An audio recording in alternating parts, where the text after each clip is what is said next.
Hello? Hey, Brandon, it's Nicholas from Raider Nation. How you doing? I'm good. How are you? I'm not too bad. Thank you very much for asking. Now, I want to say thanks a lot for taking the time out of your night to do this. Oh, no, definitely. I'm excited. Interviews are fun. So again, I do apologize if I cut you off at any point. It's absolutely nothing personal. It's the internet quality in here is a little bit sometimes behind, so it's nothing personal. Okay, that's okay. All right, Brandon. So you are a singer-songwriter from Irving, Texas. Talk about how you got started into music. Well, there's a senior I really look up to when I was a freshman in high school, and he put me in a musical. And from the musical, as like a chorus member, he told me, "Hey, dude, you could really sing."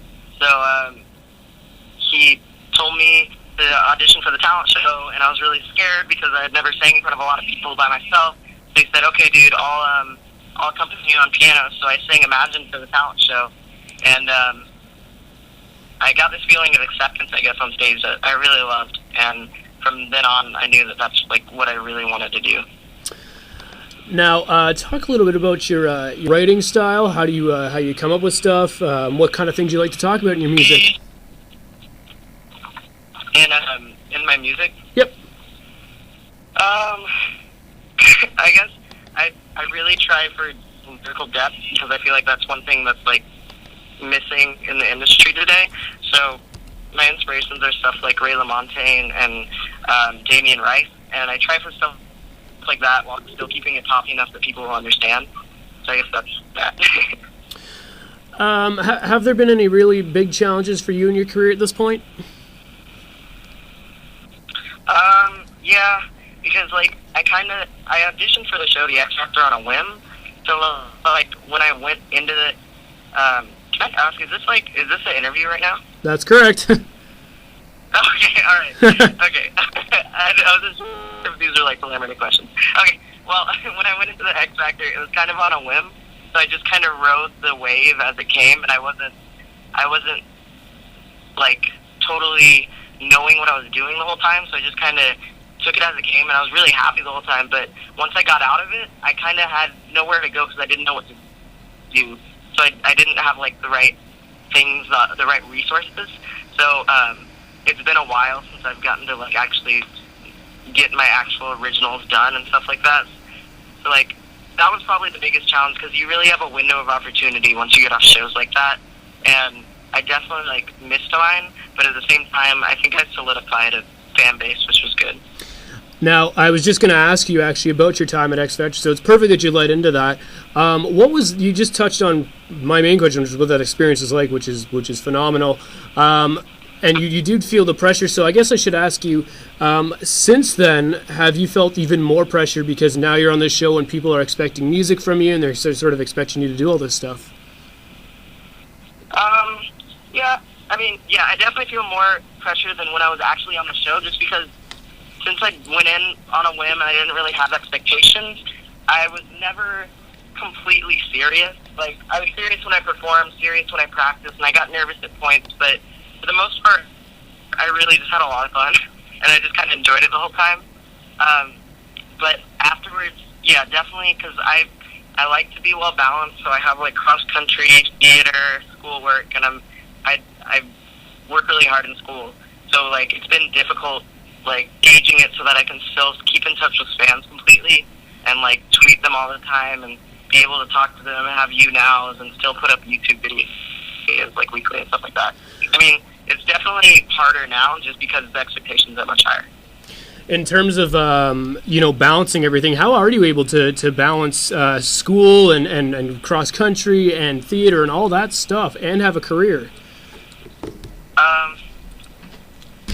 Well, I guess for me personally, like, keeping my head on straight has helped a lot. I have great parents who have helped me through that, and they've always been pretty real with me. They never fluff anything, so I've kind of grown to, like, know how to take care of myself and keep my head on straight and not get too full of myself. I think that was the key in it because I never dropped anything. I always thought, oh, I can do this, and just went with that mentality. I think the biggest thing that helps me mentally is running, because long distance running is kind of like, it's like yoga, but like breathing. Like, Right. I don't know. I don't know. It just helps a lot because you're releasing endorphins, and it's gonna keep you like sane through all the stuff you have to do.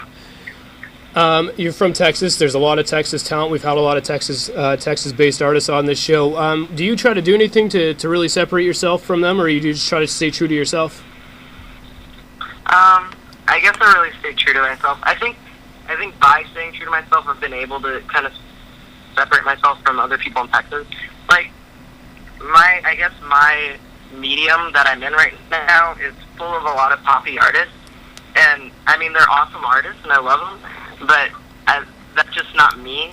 So I think the fact that I didn't contour to that and try to, like, sing pop and, like, not be true to myself in what I want to sing lyrically, I think that really helped me in, like, setting myself apart from everybody else.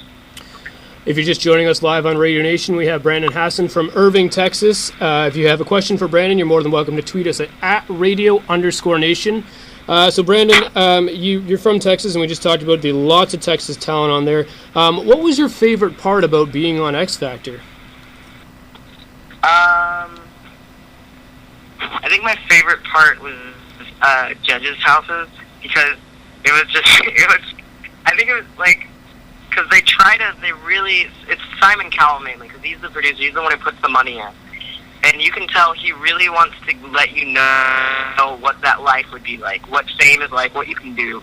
So, like, during boot camp, we get put in this, like, really nice hotel, and when we think it can't get any better, when we got put into playback, I got put into that group, and I got sent to the judges' houses. They, like, moved us to this another hotel called Fontaine Blue, and it was, like, gorgeous, have, like, an indoor water park, and it was a lot of fun because I, like, had these new friends from playback, and I was able to just, like, run around all day, have fun, practice, of course, and just, like, I was able to go on the beach, spend my time. I think that was definitely my favorite part because I got to do all that. Does all that stuff, like, you obviously see the money that's there, you see the lifestyle that comes with fame, like Simon. Is that hard to? Does it kind of take away your focus as to why you're really there? I guess to an extent, yeah. But I think they're really helpful though, because I mean they want to, like, tantalize you and, like, make you want this lifestyle, because obviously it's a show and they're trying to make you fight for it as hard as you can. But at the same time, they schedule your rehearsals and they schedule your, like, choreography, so you always have time set aside for all this. And for the most part, like, even when we're just hanging out, we're still, like, going through exactly what we're going to sing, and we're showing each other, like, if we haven't picked our song yet, we're like, okay, what about this song? And we're like, oh, we like this version of it. And they really help you. Like, I remember we kept on submitting songs to them. The producer who, like, put together One Direction, he was working with us. So we were talking to him about, hey, what about Beautiful Soul? We really love this song, and we love, like, the Boyce Avenue version of this. And they kept on coming up, and, like, we like the Boyce Avenue cover. So, like, on the last day before we actually performed in front of Simon, we walk in there, and Boyce Avenue is standing in there, and he's like, hey, you know, you guys talked about him so much, we thought you might want to meet him. So they like, called him in, flew him over, and had them help us with, like, getting our performance perfect. So, I mean, they really help you in, like, all the ways they can. What was that like to be able to have any help from Boyce Avenue? It was definitely surreal. I remember, because I had just found out about him really, like, when I met the guys, they were, like, introducing, they were like, hey, there's all this about YouTube, and I was like, what are you guys talking about? What is all this? And there's all these hilarious videos I'd never seen, and all these things, and they showed me, and then I found out about Boyce Avenue. I was like, whoa, I didn't know how they were still doing stuff, because I've seen a few covers. So, like, Josh was, like, fainting. Josh was, like, going crazy, and he kind of speechless for a minute. But, I mean, it was just really awesome, because it was, like, this band that I've seen on YouTube, followed and, like, subscribed to, and seen that they have, like, millions of subscribers. And then you walk into a room, and then they're just, like, regular people, just like you. And that's, I think, when you realize that you can be just like them. You just have to put the work in. If you're just joining us on Radio Nation, we have Brandon Hassan live from Irving, Texas, and we're taking some questions off of Twitter. There's a bunch coming in now. This one comes from Tim. Brandon, your cover of Same Love with Alyssa's show was amazing. Will you two be performing at Teen Hoot in the United Kingdom? Ooh, I don't know, maybe.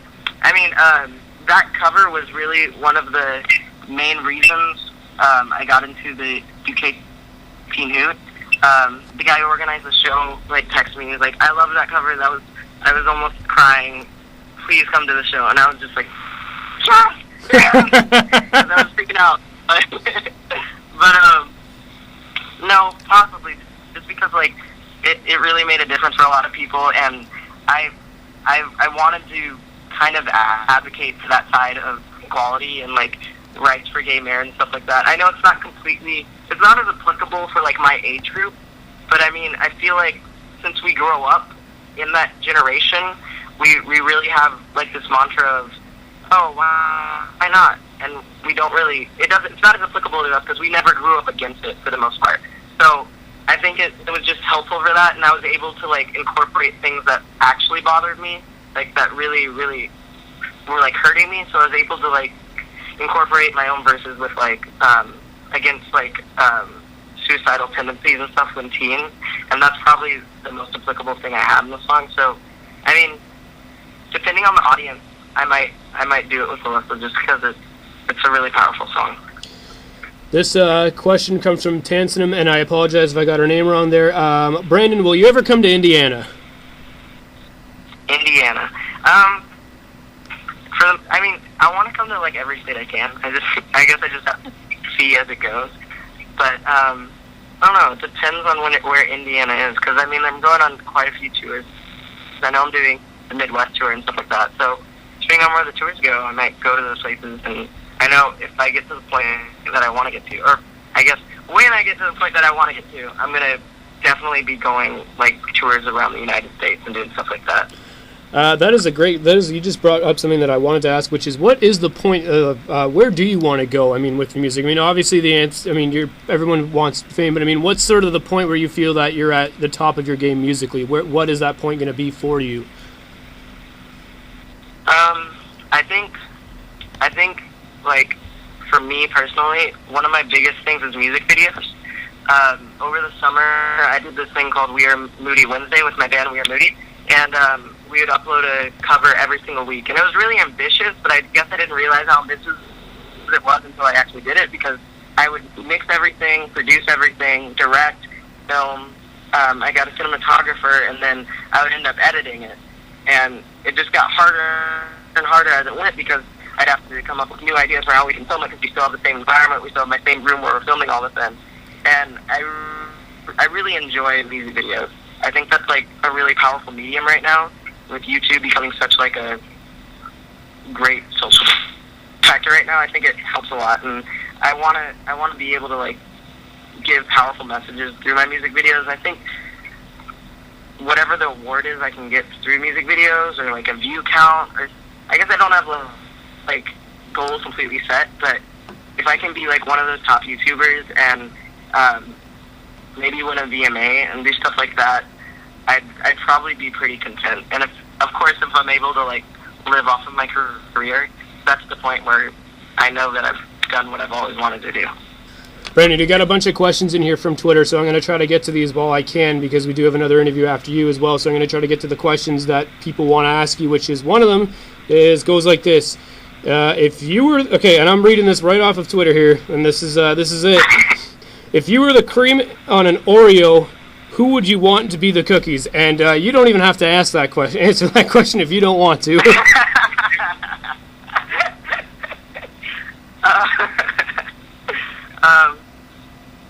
I guess I really like bears, so I guess I can have two bears to hug me because they're so fuzzy. I like 3 bears. That really is nice.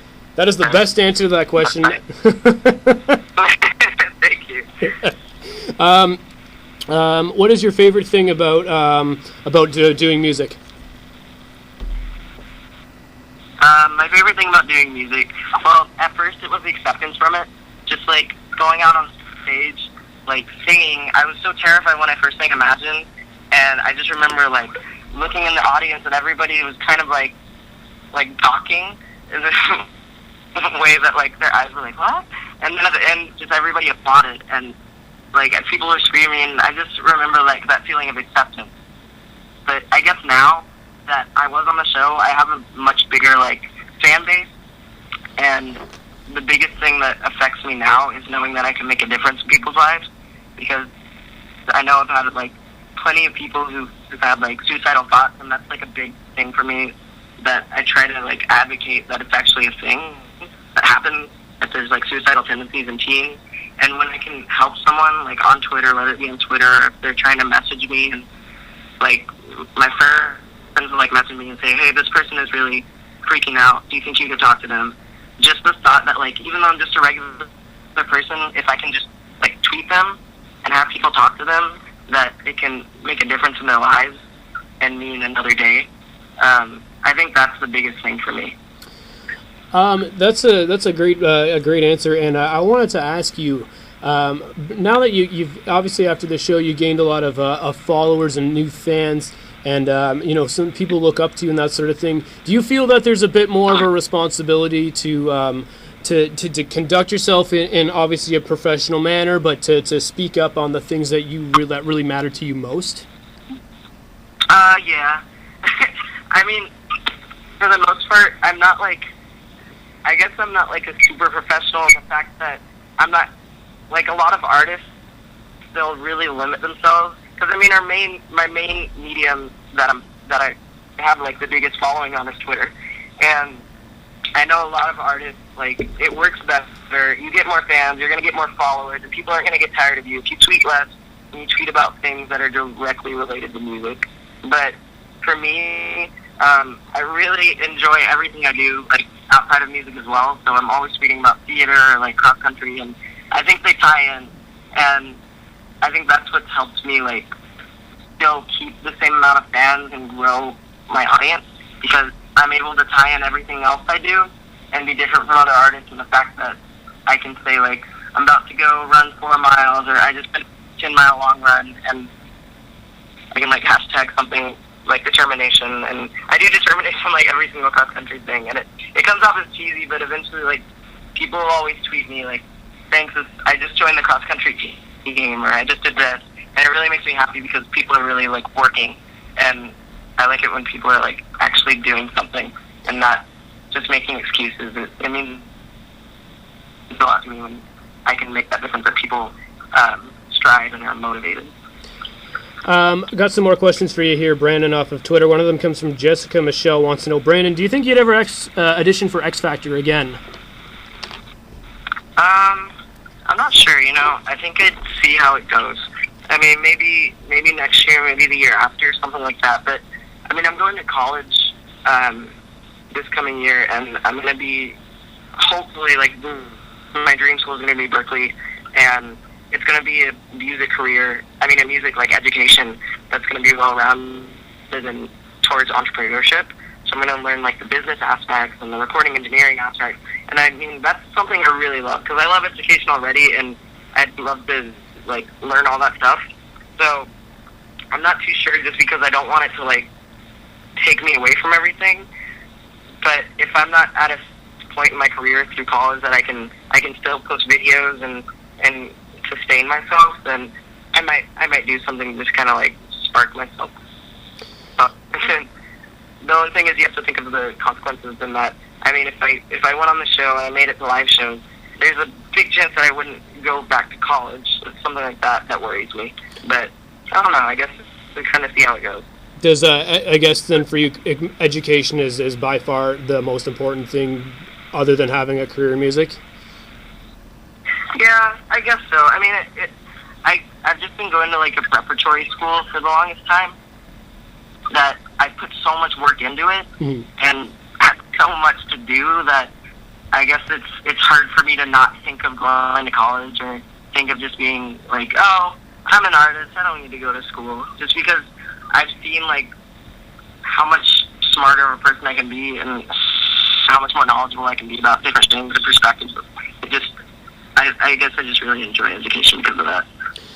One thing I wanted to ask you a little earlier that I never got to ask you was, you mentioned you did theater, and I was kind of curious if any of the theater stuff you do sort of corresponds or overlaps with your music career, whether you sing in the theater, in plays, or anything like that. Yeah, definitely. Last year actually, we did this musical called Guys and Dolls, because every other year we do a musical, and we alternate musical play for the fall production, which is like pretty much our largest production, and then in the spring we have UIL, which we compete. And this will be actually the first year I get to do UIL. But for Guys and Dolls, I was right after the show, so like people were confident in that I could sing. So I actually got to like direct people, and every Saturday when we came to do the musical rehearsal, I would be able to like help people with harmonies, and it was great because like some of my best friends who thought they couldn't sing, I was able to help them and coach them to the point that they were confident in what they did, and we'd be singing together on stage. So yeah, it definitely overlaps, and I do a cappella, and that's kind of like, it works as theater in a sense, and it definitely helped like to have music as a background, because I'm able to help different people in different things. I got a couple more questions for you here off of Twitter, and this one comes from Colleen. She wants to know, Brandon, how do you think you got the nickname Black Salmon or Salmon? Black Salmon? That's what I'm reading here. Is that what? I don't think I've ever heard that before. Fair enough. I'm just reading what I got here. Wait, honestly, I have no idea, because I've never heard that name before. Well, it's the first for everything. That's the first time I've ever heard anyone call me Black Salmon. Yeah, I was a little, I'm not going to lie, I was a little, like, kind of freaked out, but I thought I would ask, because I don't know. Wait, did they, who is this? This person is, Colleen Hollows. Oh, I know her. But, okay. I don't understand. She's been a fan since, like, the show, just when the show started. Oh, that's hilarious. Another question is from Vanessa in Washington. She wants to know, if you were stranded on a desert island and there are 3 things you cannot bring on this island, what are they?